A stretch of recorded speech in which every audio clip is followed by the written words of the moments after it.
네, 나는 세상의 빛이니 나를 따르는 자는 어둠에 다니지 않냐고 생명의 빛을 얻으리라. 아멘. 예, 우리 53차 화요 말씀 집회 오신 여러분들을 환영합니다. 할렐루야.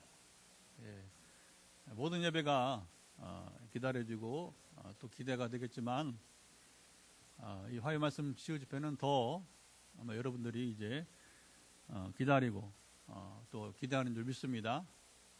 왜냐하면 말 그대로 사람은 다 아파요.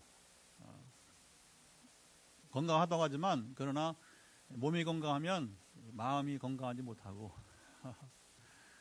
그렇죠. 경제가 괜찮으면 영혼이 이제 온전하지 못하고 사람이 전인적으로 다 건강하기가 어렵습니다. 그래서 누구는 말하기를 세상이 그래서 공평하다고 말하잖아요. 그렇죠? 부자가 근심이 없으면 좋겠지만 근심은 부자가 더 많을 수도 있는 것이고, 실제로 이 세상에서 가장 행복하다고 하는 사람들은 어디 살고 있어요? 어느 나라? 방글라데시.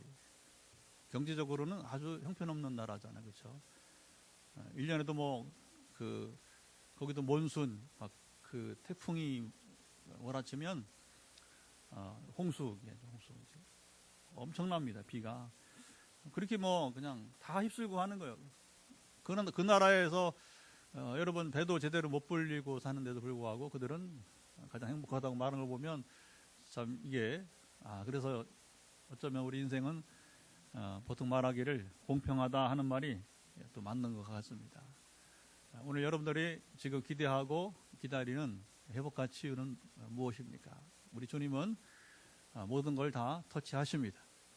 우리의 마음만은, 우리 영혼만 아니라 우리의 병든 몸을 터치하시고 우리의 환경도, 우리 경제나 우리의 모든 것도 하나님이 통치하십니다. 그래서 우리가 하나님을 제한하지 말고 오늘도 믿음으로 반응하여 큰 기적을 경험하기를 간절히 바랍니다.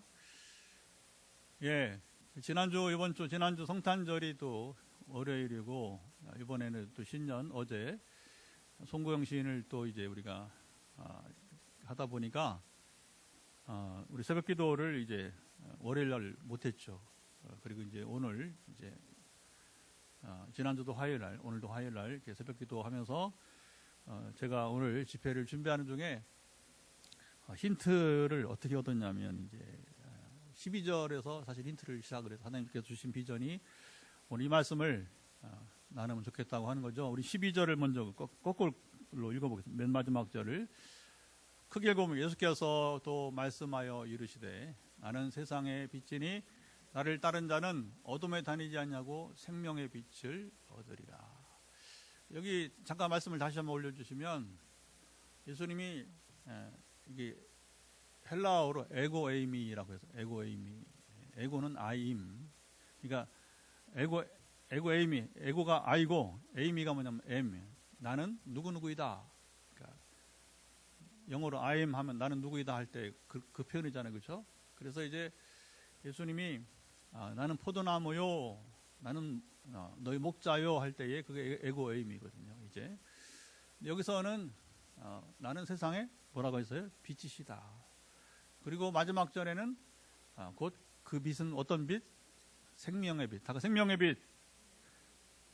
여러분들이 예수님이 나는 세상의 빛이다 해서 세상의 빛만 보지 마시고 그 세상의 빛은 곧 생명의 빛임 오늘 여러분이 이제 알 뿐 아니라 여러분 누리시길 바랍니다.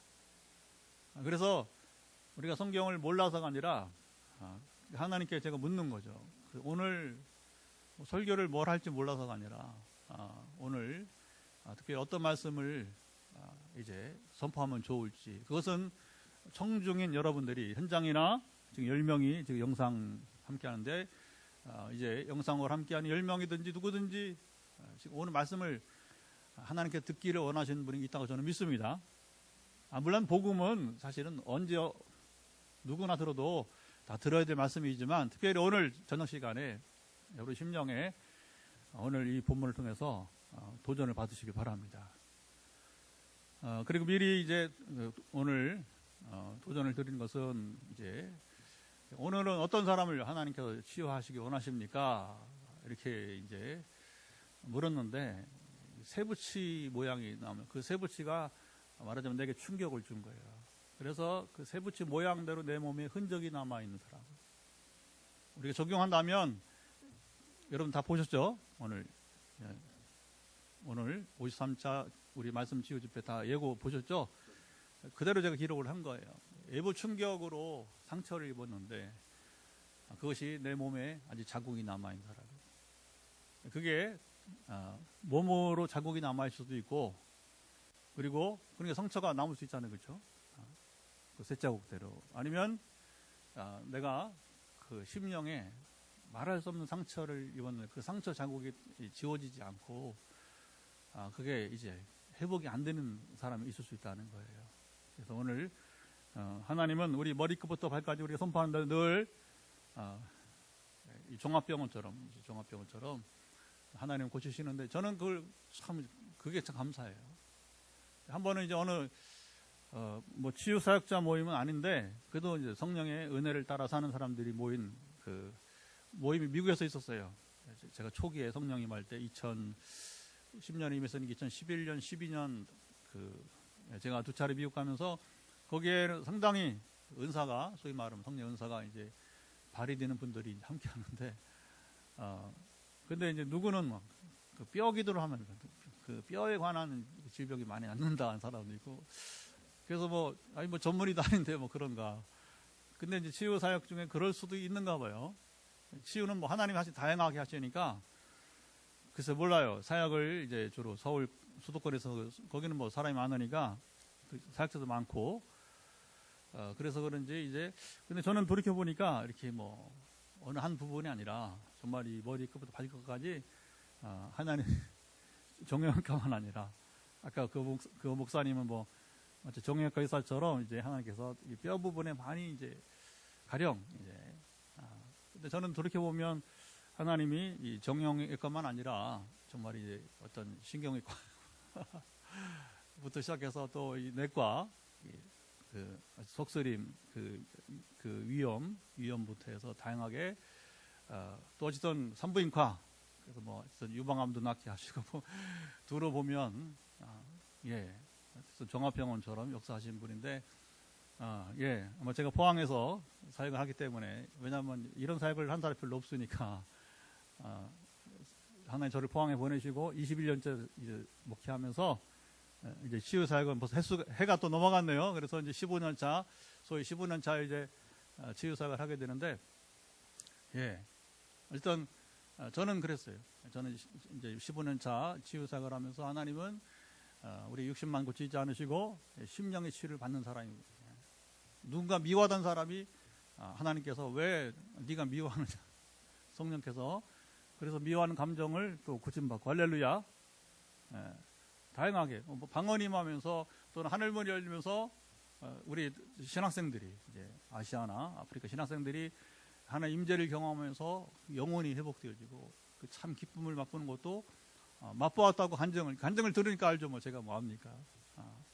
하나님은 각 사람의 필요를 따라서 아마 제가 이렇게 지방에서 목회하고 또 어떻게 보면 이제 선교를 해야 되니까 신학생들 가르쳐야 되니까 그렇게 종합병원처럼 이렇게 하나님께서 역사하시는 것 같습니다. 다시 한번 도전을 오늘 주님 모든 병을 치료하시면 여러분들 그 내적 애적 충격을 받고 지금 그 상처가 상처 흔적이 사라지지 않아서 고통 가운데 있는 분들이 오늘 하나님께서 단번에 오늘 밤에 치료하시기를 축복합니다. 그래서 고침받으면 반드시 오늘 이제 53회니까 53차 말씀 치유 집회 때 내가 그 도전을 받고 믿음으로 반응하여서 나았다고 하면 가능하면 이곳에 와서 여러분들이 간증을 해주시면 되는 겁니다. 물론 안 되면 뭐 제가 구두로 또 대신 간증을 할 수도 있겠고요. 자, 오늘 예수님이 나는 세상의 빛이다, 생명의 빛이다고 하셨는데, 자, 근데 이제 오늘 제가 오후에 내내 이 말씀 묵상하면서 생각이 난 건 왜 사도 요한은 주님의 이 말씀을 가늠한 여인 용서하시는 예수님의 그 이 만남이죠. 이 사건 뒤에 바로 기록을 하고 있는 이게 이제 많이 제 생각에 중심을 잡았습니다. 성경의 편집은 순서는 그냥 있지 않습니다. 다 목적이 있습니다. 그러면서 주님이 말씀하시는 세상의 빛이란 말씀의 의미가 무엇인가를 더 우리가 제 자신이 먼저 깨닫게 되었고 여러분도 오늘 공감을 가지면서 깨닫기를 바랍니다.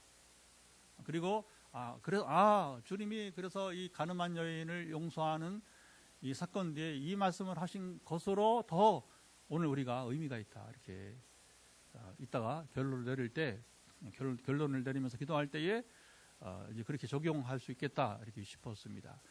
마태복음 5장에 보면 산상수훈 시작에 팔복 이후에 주님이 바로 무슨 말씀만 너희는 세상의 소금이다. 너희는 세상의 빛이다. 산후의 동네가 숨기우지 못할 것이다. 이런 표현은 좀 우리가 왜 갑자기 산후의 동네가 숨기우지 못한다고 했을까요? 그게 이제 우리나라와 이스라엘의 이제 지형적 차이, 지형적 차이 때문에 그런 거예요. 이스라엘은 지금이야 이제 과학이 발달해서 지금은 이제 배수로를 잘 이렇게 할 수 있잖아요, 그렇죠? 옛날에 이제 이스라엘은 우기와 그다음에 건기가 딱 나눠지기 때문에 건기는 진짜 5월부터 9월까지는 거의 비가 안 오는 거예요. 이슬 정도만 내리고. 근데 10월에 이른 비죠. 10월 이른 비는 이제 그 파종기에 이제 파종은 주로 10월에 뭘 파종합니까? 이제 보리나 밀 옛날에 이제 그런 거 이제 주로 이제 그 파종하는 거죠. 그리고 4월에 이 늦은 비는 마지막 그 곡식이 이제 연걸어야 되니까 하나님께서 비를 주시는데 근데 비가 오면 엄청나게 내려요. 엄청나게. 그러니까 이 평지에 집이 있으면 다 쓸려 나가는 겁니다. 옛날에 그렇잖아요. 배수를 제대로 합니까? 그렇죠? 집이 지금처럼 이렇게 이렇게 반석 위에 진짜 콘크리트 건물로 이렇게 옛날에 그게 아니잖아요. 그렇죠? 되게 흙이나 약간의 돌을 써서 하다 보니까 그 예수님 비유대로 주춧돌이 약하단 말입니다. 그러니까 어디가 동네가 다 평지에 있지 않고 다 산 위에 중턱에 이렇게 되는 거예요. 베들레헴은 우리 성지 갔을 때 못 들어갔어요. 저기가 베들레헴이라고 지나가더라고요. 왜 그러냐니까 이제 그게 팔레스타인 사람들이 이제 거기 거주지인데 상황이 안 좋다는 거예요. 외국인이 들어가면 조금 어렵겠다 해서 베들레헴은 못 들어가는. 근데 하여튼 다니다 보면 상당히 실제로 지금도 마을이 산 위에 있어요. 산 위에. 그러니까 산 위에 동네가 있으니까 이제 불을 비추면 산의 동네가 그렇죠. 여기 동네가 있구나. 그 보인다는 게 이제 예수님의 이제 비유가 되는 것이죠. 그런데 예수님이 친히 너희가 아니라 나는 세상의 빛이다, 생명의 빛이다고 한 것은 이제 요한복음 여기만 나오는데 근데 왜 하필이면 주님의 이 말씀이 앞서서 이제 가늠한 여인 사건과 이렇게 연장해서 나오고 있느냐고 하는 겁니다. 그 맥락을 쫓아서 우리가 이 말씀을 이해하면 더 실감나는 이해가 되리라고 그런 생각이 되었습니다. 예. 자, 우리 그 7장 53절 끝절 보면 다 각각 집으로 돌아가고 예수님이 이제 지금 이제 요한 8장이면 굉장히 지금 예수님의 그 지금 공생의 사역이 무르익어서 가시는 곳마다 사람들이 많이 몰려왔어요. 그래서 성황리에 집회가 소위 말하면 요즘 말하면 성황리에 그 집회가 계속 매일매일 이어지게 되는 거죠.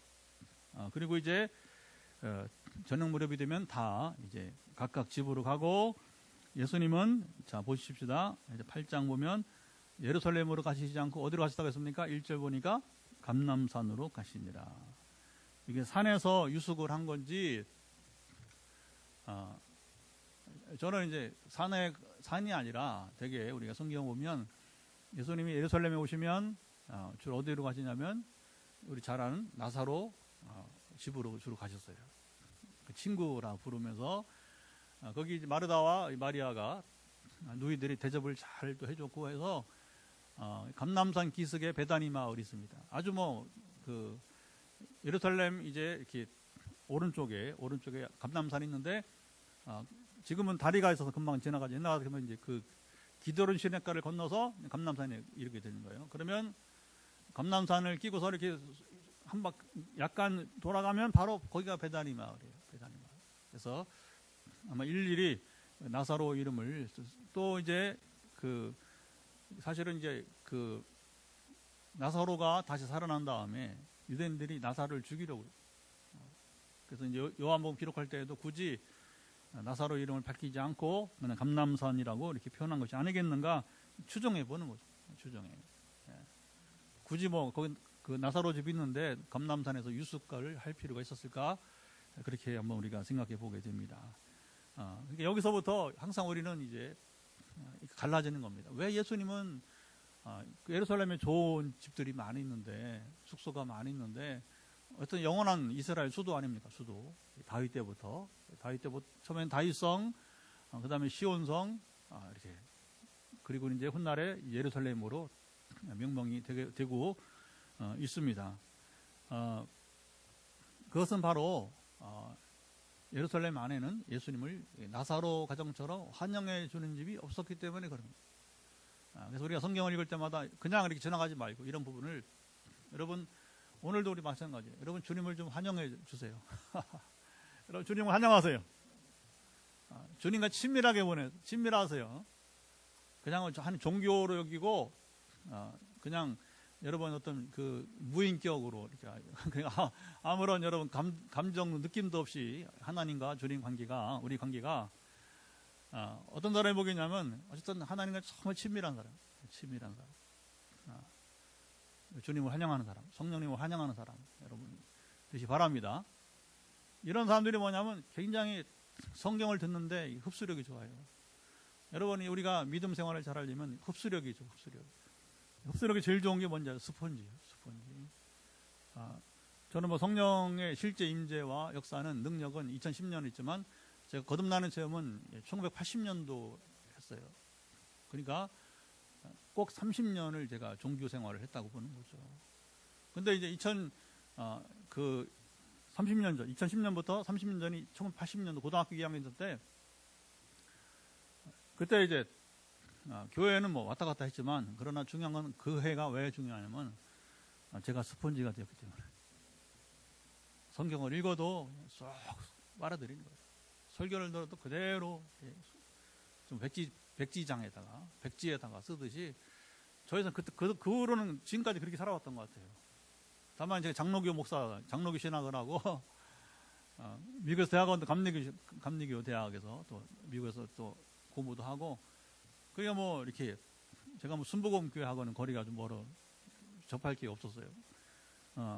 교단적인 그 상황 때문에 성령님을 이렇게 가까이 하거나 잘 누가 뭐 말해주는 이가 있어야죠. 어떻게 하면 성령을 경험할 수 있어요. 아무도 얘기해주지 않으니까 모르고 지내는 거예요. 그런데 어떤 1980년도에 거듭날 때의 상황이 뭐냐면 말씀에 대해서 아주 스펀지가 돼버린 거예요. 스펀지가. 지금도 늘 잊지 못하는 것은 그때 제가 친구 아버지가 목사님이었어요. 그리고 후에 이제 원로 목사가 되시고 벌써 저희도 60대니까 이제 나이가 벌써 돌아가셨죠. 우리 친구 막내 아들이고 하다 보니까 근데 그 목사님이 늘 설교 중에 자꾸 제 얘기를 하는 거예요. 신군하면서 교인들이 막 아주 막 그냥 다 알을 만큼 수시로 신군하면서 이제 물론 이제 아들 친구이기도 하지만 그때 제가 스폰지가 되었기 때문에 여러분 눈에 보입니다. 스폰지가 된 사람은 눈에 보입니다. 말씀에 스폰지가 되기 바랍니다. 그때 같이 성령까지 스폰지가 됐어야 되는데 그러지 못했어요. 그래서 맨날 말씀 그리고 이제 청년기 되어서 이제 대학 졸업하고 군대 갔다 와서 신학 공부하면서는 뭐 또 자꾸 또 공부한다고 공부에 그냥 한 20년을 주력을 했어요. 20년을. 그러다 보니까 근데 하나님이 이젠 더 이상 안 되게 더 늦출 수 없으니까 오히려 이제 박사학위 하고 2008년에 그리고서는 신나게 목회도 하고 전통교회 목회도 하고 그리고 또 강의도 하고 그래서 하여튼 어떤 데는 서울로 가고 어떤 데는 부산으로 가고 여기 또 경산도 가고 하면서 이렇게 또 교수 생활도 해보고 하면서 신나게 생활하는데 웬걸 그게 신난 게 아니라 2010년도 성령이 이제 진짜 오시게 되었어요. 자, 그러면서 이제 성령에 대해서 그 이후로 지금까지 말씀만 아니라 이제 제대로 성령 스폰지가 되는 겁니다. 할렐루야. 그 스폰지는 뭐 자꾸 가까워지기 원해. 그대로 여러분 흡수하는 그대로 믿어져야 됩니다. 성경을 읽으면 그대로 믿어지는 겁니다. 근데 성경 이야기 중에 성령 이야기 있잖아요. 그렇죠? 그전에는 누구 말해주는 사람이 없으니까 장로교에서. 그리고 또 그런 거 피하라고 하고 막 그렇죠?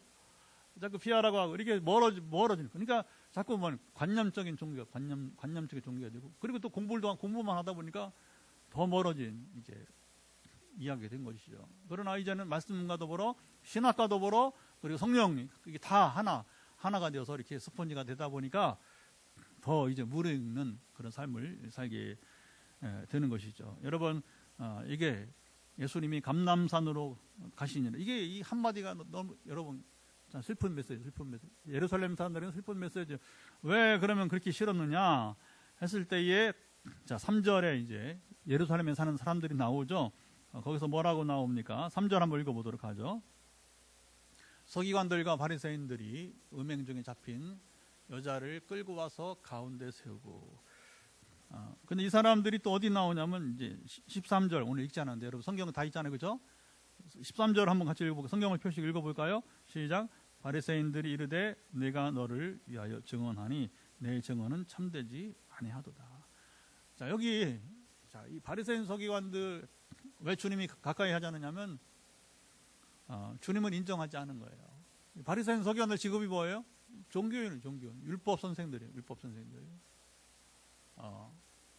자 여기에 심각성이 있는 겁니다. 아니 하나님의 아들이 오셨는데 그것도 이미 이사야에서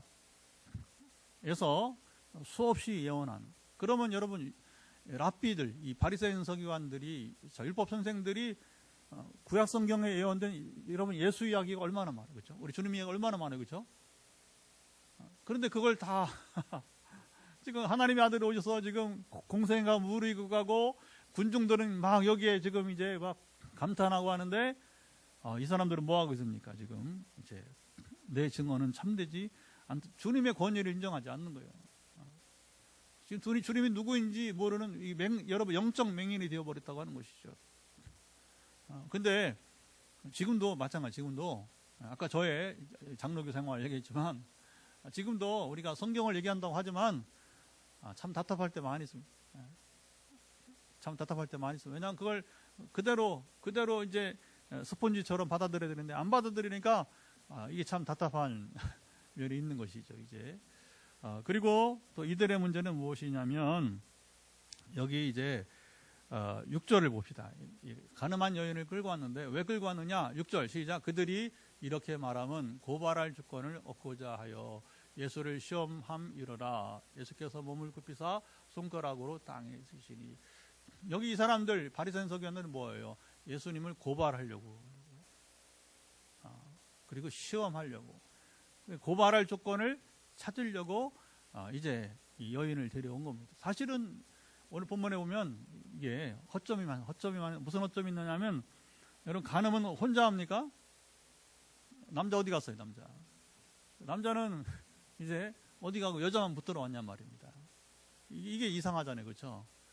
그러니까 이게 제대로 예수님께 몰라서 이제 여인을 데려온 게 아니라 지금 예수님을 지금 궁지로 몰기 위해서 여인을 데려오게 되었던 것입니다. 자, 여러분 간음죄는 증인이 둘 이상 있으면 자기들이 처리하면 되는 거예요. 자기들이 처리하면 되는 겁니다. 그래서 이미 밑에 관주에 보면 신명기 거기 나오잖아요. 레위기 20장 10절, 신명기 22장 2절에 간음한 사람은 남녀를 동시에 돌로 쳐 죽이는 겁니다. 여자만 아니고 남자도 데려와서 같이 돌로 쳐 죽여야 되는 거예요. 그러니까 이게 꿍꿍이가 있는 사람들은 뭔가 좀 이렇게 여러분이 이제 허접해요. 뭔가 허술하단 말입니다. 진정성이 없는 거예요. 주님이 이들이 여러분 왔을 때 다 아셨죠, 그렇죠? 주님이 보셔야 합니까? 하나님의 아들이신 주님은 이 사람들이 왜 왔고 또 어떤 상황인지 다 알고 계신 거예요. 말로써 주님 이길 수 없습니다. 말로써. 그 나중에 정말 이제 우리가 작년 하반기 봤잖아요, 그렇죠? 막 선수 교대 하듯이 여러분 이제 농구나 이제 배구 경기 하다 보면 선수를 막 바꾸잖아요, 그렇죠? 축구는 한 번 나가 못 들어와, 그렇죠? 축구는 한 번 나가 못 들어와. 근데 농구나 배구는 수시로 막 교체하잖아요, 그렇죠? 그럼 막 예수님을 시험하는데 한 번은 바리새인이, 한 번은 사두개인이 또 다른 누가 이렇게 해서 막 제가 붙인 이름이에요. 우리 목사님들과 같이 주일 준비하는 소그룹에서 붙인 이름인데 선수 기대를 막 시켜요. 예수님을 못 잡아주겠어. 그런데 결국은 마지막에는 어떻게 하냐면 안 된다. 그래서 이제 가이사에게 세금 바치는 게 뭐 어르냐 또 왔다가 그렇죠. 또 뭐 이제 형사 취소를 들면서 7 형제가 있었는데 뭐 결국은 이제 큰 형수랑 다 결혼했다. 누구야 아내가 됩니까? 뭐 이런 얘기 보면 이제 사람의 생각은 그렇게 야비하고 또 한계가 있다는 거예요. 근데 주님은 하나님의 아들, 하나님이시니까 다 꿰뚫어 보시고 주님 피하는 게 아니라 거기에 필요한 답을 정확하게 주십니다. 글쎄다 그런 말 없어요. 주님은 글쎄다 그런 말 없어요. 나는 그게 이제 참 여러분 신명 나는 거죠. 주님 앞에 오면 풀지 못할 문제가 없다는 겁니다. 그래서 우리는 주님 앞에 와서 가만히 듣고 여러분이 이제 뭐냐면 기다려 보세요. 잠잠히 말씀과 기도가 잠잠히 기다려 보세요. 그러면 하나님이 우리를 사랑하시기 때문에 저는 반드시 믿습니다. 묻는 것에 대해서 그것이 꼭 필요하고 우리가 알아야 될 거는 모르는 것을 물으면 안 돼요. 주님 언제 오십니까? 이렇게 물으면 안 됩니다. 있잖아요. 금한 게 있죠. 금한 거. 그죠? 그래서 성경에 금한 것 말고 우리 허락하신 것에 대해서 그리고 내가 지금 여기 바리새인 서기관처럼 주님을 시험하려는 게 아니라 정말 내가 몰라서 그리고 궁금하고 그걸 알아서 내가 내 삶에 정말 중요한 계기가 되기를 원한다면 하나님이 왜 그걸 모르게 하시겠어요? 그렇죠? 모르게 하실 리가 없는 거예요. 그러니까 우리가 그 주님은 완전하신 또 지혜와 능력과 인격에서 자 지혜와 능력만 완전하면 뭐합니까? 인격에서 완전하신 분이시니까 마음 놓고 여러분 주님과 여러분 묻고 듣고자 하시기 바랍니다. 그런데 여기서 주님이 이제 이 여인 어떻게 하겠느냐. 그러니까 사실은 뭐 자기들이 처리하면 될 건데 시험하러 온 줄 아시고 중요한 건 뭡니까? 여기서는 둘 다 구원해, 둘 다. 이 여인을 붙잡아온 사람들도 구원해야 되고 그리고 뭐예요? 이 여인도 구원해야 되는 거예요. 주님은 이 땅에 여러분 심판하러 오시지 않았습니다. 주님은 우리를 여러분 구원하시기 위해서 우리 인생 문제를 풀어주기 위해서 오신 것입니다. 근데 기가 막히게 오늘 본문에서 주님은 이제 둘 다 구원하는 역사를 보여주게 되는 겁니다. 어떻게? 주님이 답을 하지 않으시고 몸을 굽혀서 손가락으로 땅바닥에다가 글을 썼다는 거예요. 여기 보면 이제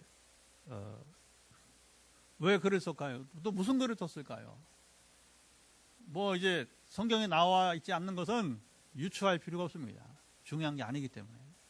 여기 중요한 것은 무슨 글이나가 아니라 주님이 잠시 그들에게 시간을 주었다고 하는 거예요. 그 시간은 무슨 시간이에요? 지금 막 그들이 주님을 시험하려고 달려왔는데 예수님이 바로 반응을 보이지 않잖아요. 그렇죠? 침묵이 때로는 여러분 이 침묵 기다림이 필요한 거예요. 그러나 이제 굳이 이제 거기에 무슨 글을 쓰느냐 이렇게 유추해서 말하는 사람들이 있긴 있습니다. 우리 보면 이제 주석가들이 또 성경 학자들이 말하는데 없는 걸 뭐 끄집어낼 수는 없는 것이고 되게 이제 뭘 얘기하냐면 이제 이 여인의 제 해당하는 아까 우리 레위기 20장 10절이나 신명기 22장 22절을 기록하지 않았느냐. 그러나 또 이 여인의 죄만이 아니라 지금 이제 이 여인을 죄인이라고 이제 말하자면 이제 처단해야 된다고 데려온 사람들의 제목도 주님이 기록하지 않았느냐 이렇게 이제. 그 왜냐하면 이 사람들이 죄 없는 사람이 돌로 치라고 했잖아요, 그렇죠? 아무도 못 쳤으니까 그래서 여기서 남자는 안 데려오고 여자만 데려온 거 보니까 결국에 남자들이에요. 남자들 이제 바리새인 서기관들 그 남자들이 주로 데려온 것 같아 보니까 그러니까 이 남자들의 죄도 이제 기록을 했다. 뭐 그렇게 말하기도 합니다. 그러나 성경은 밝히지 않으니까 우리가 확정적으로 말할 수는 없는 것이고요. 그리고 예수님이 이제 무슨 말씀을 하십니까? 이제 7절 보면 이게 이제 아주 하이라이트죠. 같이 읽어봅니다. 그들이 묻기를 마지 아니하는지라 이에 일어나 이르시되 너희 중에 죄 없는 자가 먼저 돌로 치라 하시고, 주님이 이 말씀 먼저 하지 않으시고 먼저 몸을 굽혀서 땅에다가 글씨를 쓰신 다음에 다시 일어나서 뭐냐면 이 말씀을 하신 거예요. 그리고 주님 그들을 응시하지 않고 다시 땅바닥에 앉아서 다시 글을 쓰시고, 처음에는 침묵의 시간, 그리고 두 번째는 주님 또 시간을 주는데 생각할 시간을 주게 되는 거죠. 근데 사람이 그러니까 주님이 이 자세가 좋은 것 같아요. 왜냐하면 대화하면서 응시하면요 사람이 이게 때로는 방해가 될 때가 있어요. 잠깐 피해 주는 겁니다. 잠깐 피해 주는 거예요. 주님이 그들의 주목 대상에서 잠깐 피해서 앉아주는 거예요. 앉아주는 거죠. 그러면 어떻게 하면 사람이 스스로 자기를 생각을 해보게 되는 거죠. 그리고 막 감정을 확 끌고 왔는데, 그리고 이제 못 모르고 따라온 군중들도 그냥 감정 속에서 뭐 이런 여인은 죽어야 되는 거 아닙니까? 하면서 왔는데 웬걸 주님은 뭐 아무 말씀 안 하시고 갑자기 뭐 바닥에 앉아서 시간을 보내고 있으니까, 그리고 이제 그들이 좀 지루할 쯤에 일어나서 그럼 너희 중에 내 답은 그렇다. 내가 너희 할 답은 너희 중에 죄가 없는 사람은 돌로 칠 수 있다. 이렇게. 그리고는 다시 바닥에 앉아서 그들에게 또 시간을 주시는 그 모습을 보게 되는 것이죠. 자, 그러면서 이제 누가 죄가 없어요, 그렇죠? 누가 완전합니까? 누가 허물이 없어요. 그러니까 결국은 아무도 여인에게 돌을 던지지 못하고, 여기 표현을 보게 되면 여러분 이렇게 말하고 있습니다. 자, 9절 보죠. 9절 보면 그들이 이 말씀을 듣고 양심의 가책을 느껴 어른으로 시작하여 젊은이까지 하나씩 나가고 오직 예수와 그 가운데 섰는 여자만 남았더라. 첫째는 뭐예요? 그들이 양심의 가책을 느꼈다고 하는 거예요. 너희 중에 죄 없는 자란 말에, 그리고 이 여자를 죽이려고 했으니까 자기도 죄인인데 죄인을 죽이려고 했으니까 이게 얼마나, 그러니까 양심의 가책을 느끼는. 그러니까 여러분 저는 봐요. 이렇게 그리스도 상태 이 말을 다른 일반 사람이 했다면 이게 효력이 없을 거예요. 이것은 예수님이 말씀했기 때문에 효력이 있다고 보는 겁니다. 여러분 메신저가 중요해요. 메신저가 누가 그 말을 전하느냐가 중요한 거예요. 예수님은 죄가 없으신 분이기 때문에 이 말씀을 할 수 있었고, 죄가 없으신 분이기 때문에 이 말에 권위가 있는 겁니다. 할렐루야. 우리가 여러분 예배나 우리가 또 선교지 사역도 마찬가지고요. 우리가 이때 그 양육 훈련반, 제자반 다 마찬가지예요. 메신저가 중요합니다. 메신저가 누가 가르치느냐, 이게 중요하게 된 것이죠. 그러니까 여기서 예수님이 바로 여기서 메신저가 되었다는 사실이 굉장히 중요한 것 같습니다. 그러니까 감히 그 주님 앞에서 이것은 그냥 선생이라고 하는, 여러분 랍비라고 하는 권위 정도가 아니라 하나님의 아들의 권위가 이 자리에 있는 것이죠. 함부로 못합니다. 함부로. 우리가 예수님 안 만나봤잖아요, 그렇죠? 네? 안 만나봤잖아요. 그러니까 예수를 진짜 만나본 사람들은 함부로 못해요. 절대. 지금도 그래, 마찬가지. 당신이 진짜 성령 체험을 한 사람이라면 하나님에 대해서, 예수님에 대해서, 성령에 대해서 함부로 말 못해요. 근데 함부로 말한다, 가짜야. 다 100% 가짜. 은사 나타난다, 그건 아무 가치가 없는 거예요. 죄송하지만 그 사람 때문에 은사 나타나는 게 아니라 하나님은 그 사람을 통해서라도 역사해서 누군가를 구원하려고 역사하신 것이죠. 할렐루야. 그러니까 이제 이거 잘 살펴야 돼요. 잘 살펴야 돼요. 이 부분을. 그러면서 이제 10절 또 보도록 하죠. 10절 보면 여기 이제 예수님이 여자를 향해서 뭐라고 말씀하시는지 10절 한번 읽어보도록 하겠습니다. 예수께서 일어나사 여자 외에 아무도 없는 것을 보시고 이르시되 여자여 너를 고발하던 그들이 어디 있느냐? 너를 정죄한 자가 없느냐? 여자가 깜짝 놀랐을 거 아닙니까? 자, 신기한 일이 벌어지네. 신기한 일이 벌어지네. 그러면서 예수님이 이제 11절의 마지막 얘기는 뭐냐면, 나도 너를 정죄하지 아니하노니 가서 다시는 죄를 범하지 말라. 자, 이 말이 그러면 이제 정리를 하면서 우리가 기도를 해야 되니까 의미하는 바가 무엇입니까? 주님은 이 여인에게 회개의 기회를 줬다는 거예요. 용서는요, 자, 잘 보셔요. 용서는 우리가 일시적인 용서가 있고, 그리고 용서가 완전하게 이루어지는 여러분 때가 따로 있어요. 왜냐하면 다시 죄를 범하면 그건 용서 가치가 없는 거예요. 무슨 말인지 아시겠죠, 그죠? 이게 중요한 거예요. 주님이 단지 나도 너를 정죄하지 아니한다 끝난 게 아니라 뭐냐면 가서 다시는 죄를 범하지 말라. 그럼 뭐예요? 이 여인에게 주님은 이제 바로 뭐냐? 회개의 기회를 주신 거예요. 그리고 돌을 던지지 않고 다 사라져버린 바리새인과 서기관들, 군중들을 향해서도 주님은 뭐냐? 기회를 주신 겁니다. 너희도 회개하라고 하는 거예요. 그리고 이 말씀이 성경에 기록되어 있으면서 여러분 잘 보세요. 하나님은 우리 죄를 용서하시는데 물론 십자가의 보혈로 주님 희생제물 되심으로 우리의 모든 죄가 다 해결되었습니다. 이사야 53장에 예언된 모든 것이 우리의 죄 문제 해결되었어요. 전에 그 죄책 비유랑 죄책 비유 우리 전도본에 보면 그 죄책 비유가 있는데 그 뭐냐면 요즘은 책이 아니라 여기 파일인데 이 파일이 우리 제목이 우리가 나을 때부터 여러분 성 어거스틴에 의하면 죄를 뭘 고백한지 아세요? 어머니 어릴 때 유학 그 수유기 때 엄마 젖을 너무 세게 물었던 거 그것까지 얘기해요. 엄마 가슴을 아프게 했다는 거예요. 그래서 말하자면 이제 우리가 이 파일에 다 우리 제목이 적혀 있단 말이에요. 그런데 자 보시죠. 이사야서 53장에 말씀에 하면 우리 모두의 죄악을 그에게 누구예요? 그리스도에게 담당시켰었다. 이게 이제 뭐냐면 이제 그 테텔레스타이라고 해서 주님이 다 이루셨다 하는 것이고 다 이루신 건 뭡니까? 우리의 죄가 없어진 겁니다. 할렐루야.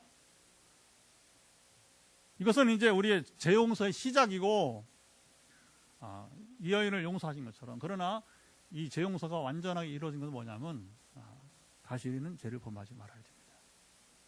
여기 이 말씀에 우리가 한국교회가 특별히 잘 주목해서 들어야 되는 거예요. 여러분 정말로 예수님의 그 사죄의 가치를 아는 사람은 주님 말씀대로 다시는 죄를 범하지 않습니다. 그런데 어떤 사람이 죄를 범하느냐? 여러분 목사, 장로, 여러분 이런 신분 관계없어요. 선교사, 여러분 교수 관계없습니다. 다시 주목하세요. 어떤 사람이 다시 죄를 범하지 않느냐? 사죄의 가치가 얼마나 큰지를 알아야 되는 거예요.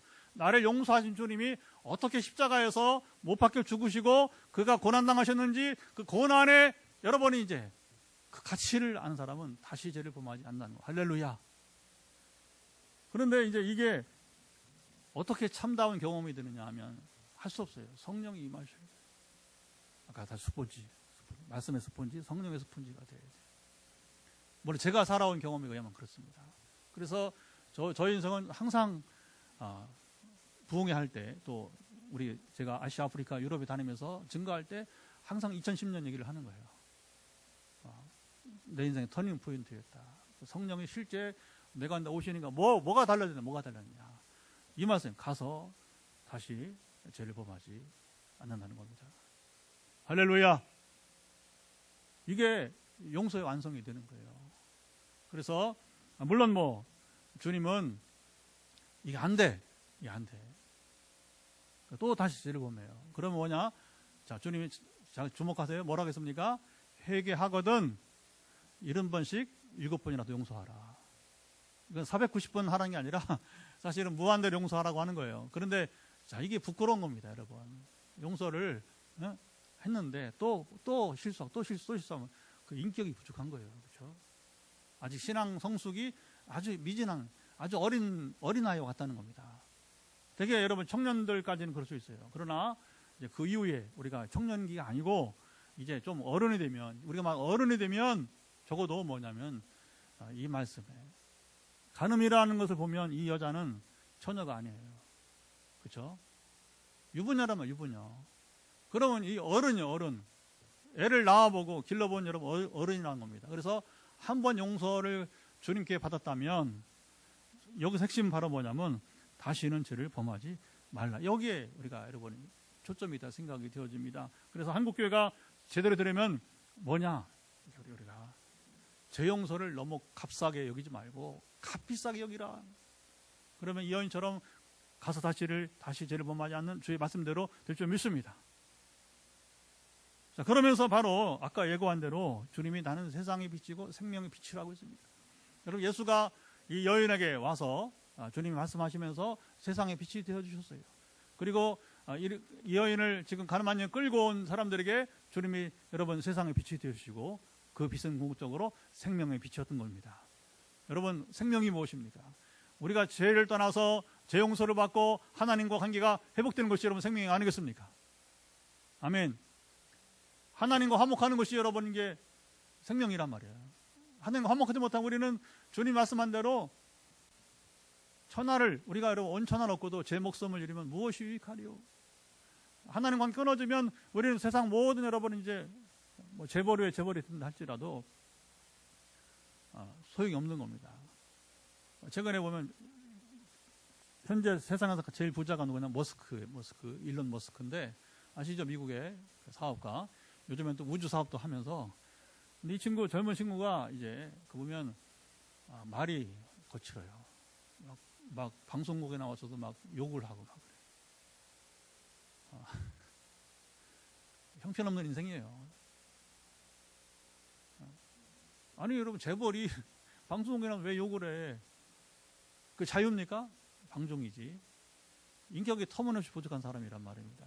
여러분, 그걸 용납하면 안 되는 거예요. 우리가 여러분 교회가 형편없는 여러분 의식, 사고 구조를 가진 사람들을 용납하면 안 됩니다. 책망해야 됩니다. 똑바로 살라고. 똑바로 살라고 책망해야 돼요. 이게 안 되니까 뭐냐면 교회는 뭐였는데 그동안에 도대체 교회가 뭐냐고 이게.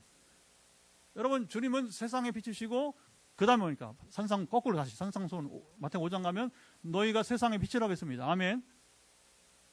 빛은 주님이세요. 그럼 그 빛이 뭐냐? 바로 주님의 빛이 우리를 반사해서 비치는 빛이라고 볼 수 있는 거예요. 그러면 예수가 우리 가운데 살아계시고 주님 우리 여러분 심령 속에 있다면 그 빛은 여러분 이제 발할 수 있는 것이죠. 아멘. 근데 용서받고 또 죄를 범하고 그래도 괜찮다 함부로 말하고 이게 구원파예요. 구원파. 근데 되게 재미있는 건 뭐냐면 기성교회가 구원파를 욕하는데 사실은 개신교 안에도 그런 사고방식이 있어. 우리 강사님 구원파 얘기 그렇죠? 본인의 경험이 있으니까. 그게 이상해요. 그래서 욕하면서 배운다는 말이 맞는 건지 모르지만 욕하면서 배운다고. 그래서 우리가 이 부분이 해결되어야 여러분 세상에 비추신 주님이 이제는 단지 어떤 도덕적으로 뭐 이런 빛이 아니라 우리 생명을 구원하는 빛이 될 수 있을 줄 믿습니다. 그래서 오늘 화요 말씀 치유 집회 힌트는 사실은 12절이었는데 뭐지 하고서 성경을 제가 찾아서 이렇게 보다 보니까 바로 이 앞에 있는 사건이 이해가 되고 그리고 적용될 때에 비로소 주님은 우리 인생에게 정말 세상의 빛이 되시는구나. 그리고 생명의 빛이 되시는구나. 그것이 바로 주님의 희생 가치를 여러분 과소평가하지 않고 우리가 다시는 죄를 범하지 않는 삶이 될 줄 믿습니다. 여러분, 이런 영혼의 회복이 있을 때에 우리가 오늘 여러분의 각종 질병을 여러분이 이제 고쳐달라고 기도하고 아까 말한 대로 여러분 정말 이제 그 애적, 내적 충격 흡수가 안 돼서 지금도 상흔이 남아있는 사람들이 이런 고침받을 줄 저는 믿습니다. 치유 기도는요, 단순히 은사로 고치는 거 아니에요. 절대 그렇지 않아요. 그건 가짜야, 다. 가짜고. 여러분, 하나님은 은사로 고치는 게 아니라 하나님이 고치시는 겁니다. 우리가 기도할 때 하나님이 고치시는 경우가 한 번, 두 번, 세 번 자꾸 나오니까 신목사가 이제 치유의 은사가 있다 말한 것뿐이지 사실상은 더 중요한 건 뭐냐면 우리가 하나님 관계 회복이 중요한 거예요. 그리고 하나님이 기뻐하시는 삶으로 나아가는 것이 중요한 것입니다. 성경은 그 이야기를 창세기부터 여러분 이제 계시록까지 제가 통독을 계속 이렇게 하다 보면 이제는 너무 성경이 좋아요. 와 이렇게 맥이 뚫리는 것처럼 그러면서 그것이 역시 한 저자 하나님이 한 분이 저자라는 거예요. 물론 40명의 기자를 동원하지만 기자는 여러분 기자일 뿐이지 저자는 여러분 하나님이시니까 그러면서 하나님을 더 알아가게 되고 어느 본문을 설교하든지 간에 꿰뚫어서 우리가 설명하고 선포하고 적용해 갈 수 있다고 보게 되는 것이죠. 그래서 이 시간 이제 기도 시작합니다. 여러분 우리가 기도하는 예수님이 누구신지 여러분 잘 아십니까? 그분은 세상의 빛이고 생명의 빛이십니다.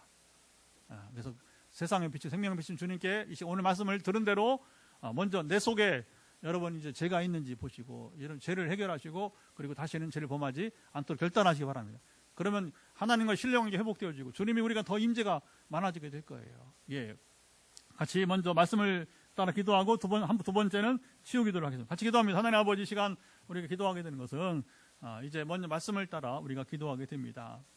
오늘 53차 우리 말씀 치유 집회의 주님 본문은 세상의 빛이신 주님, 생명의 빛이신 주님을 증거하는데 이 말씀의 선포가 사도 요한은 바로 위에서 이제 가늠한 여인이 이제 바리새인 서기관들에서 예수님을 시험하려고 붙잡혀 왔다가 오히려 그 여인이 이제 주님께 용서받고 또 그 여인을 데리고 왔던 바리새인 서기관들은 다 너희 중에 죄가 없는 자가 먼저 돌로 치라는 말씀을 듣고 다 도망가고 흩어지게 되었는데 이렇게 주님은 이제 이 여인도 구원하시고 또 그들을 잡아왔던 자들에게도 또 생명을 죽이지 않게 하시고 또 그들에게도 이제 이 성경을 통해서 기록함으로 그때나 지금이나 우리가 이 말씀을 통해서 이 말씀의 의미를 깨닫게 하시고 또 우리가 오늘도 아버님 참으로 이제 죄 용서의 선언만 듣는 것이 아니고 가서 죄를 범하지 말라는 말씀의 의미가 무엇인지 그것이 바로 세상의 빛이신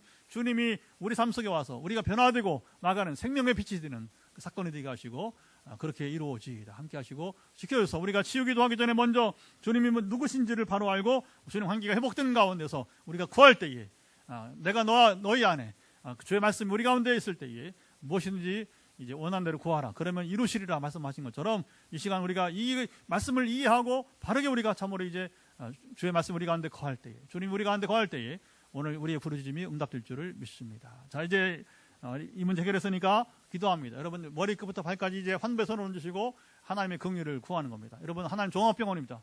여러분 상한 심령도 괜찮습니다. 영혼도 여러분 환경도 여러분 경제 문제 상관없습니다. 다 두루 하나님께 맡기시면서 이 시간 구하시기 바랍니다. 하나님 아버지 이제 우리 한 번 더 이제 기도하게 되는 것은 우리 머리끝부터 발까지 우리 연약함들을 다 이제 주 앞에 고백합니다. 주님은 우리 몸만 고치지 않고 상한 심령도 고치시고 또 이제 아버님 우리의 환경도 경제 문제까지도 주님이 이제 모든 것을 이제 공급하시거나 또 이루시는 관계 있습니다. 하나님 이 시간 참으로 이제 우리 연약함을 가지고 주께 내밉니다. 상처를 내밉니다. 우리의 연약함, 우리 아픔을 내밉니다. 주님은 상처되지 않았던 그 오랫동안의 상흔을 우리 상처의 그대로 우리 몸의 상처, 마음의 상처, 영혼의 상처를 주님 앞에 내어밉니다. 주여 빛이신 주님께서 생명의 빛이신 주님께서 우리의 연약한 부분을 처치해 주시고 온전케 하옵소서.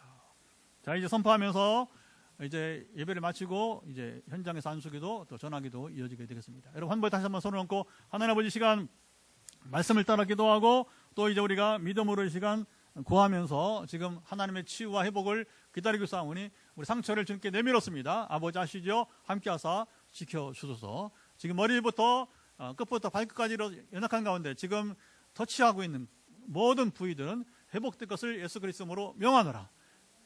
주님 요한과 베드로만 성전 미문 앞에 앉아있던 걷지 못하는 장화에서 나사렛 예수의 이름으로 일어나 걸으할 때에 걸은 것처럼 오늘 우리가 지금 믿음으로 예수 그리스도의 이름을 선포할 때 그 선포는 우리의 머리의 종양부터 우리 발끝까지를 연약한 부분들이 회복될 것을 예수 그리스도 선포합니다.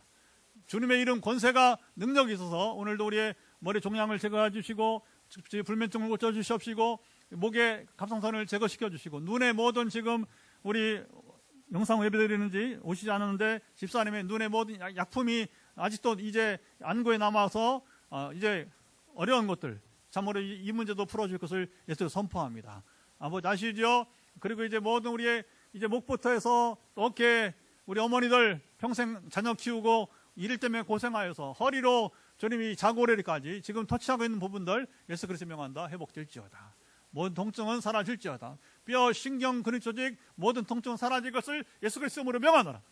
저는 이 시간 우리가 주님의 이름을 선포할 때에 주님의 인재가 우리가 참으로 이제 장소를 넘어서 현장에 있던 가정에 있던지 간에 주님은 지금 임하실 것을 예수로 선포합니다. 우리가 좀 부담감은 지금 암수술하고서 여러분들이 몇몇 분들이 지금 이제 계속 회복을 기다리고 있는데 이미 다 나와서 또 세상으로 간 사람도 있고 그러나 지금도 후유증이 상당히 좋아진 사람도 있고 또 일부는 주님 우리 서울의 노지사님처럼 지금 재발된 부분이 있어서 부담감이 있지만 그러나 믿음으로 이제 이길 줄 알고 하나님께서 고치실 줄 알고 믿음 도전하는 이들 예수 그리스도 믿음대로 될지어다. 몸에 남아있는 모든 암세포의 작용과 영향은 소멸될지어다. 몸속에 뼛속이든 아니면 이제 이 살에 지금 붙어있는 모든 암세포들은 이제 몸체로부터 뼈로부터 몸체로부터 분리되어 몸 밖으로 배출될지어다. 아버지 아시지요? 이제 온갖 몸의 염증 때문에 아버님의 참으로 이제 뼈에도 염증이 척수염 또 아버님의 참으로 이제 이 만성 위염 아버지 또 장염 또 아버님의 췌장에 각종 아버님의 참으로 이제 이 염증 수치가 높아서 고생하는 분들 예수 그리스도 명한다. 염증 수치 정상으로 회복될지어다. 간의 염증까지 비형간염 소멸되기를 예수 그리스도 명하노라.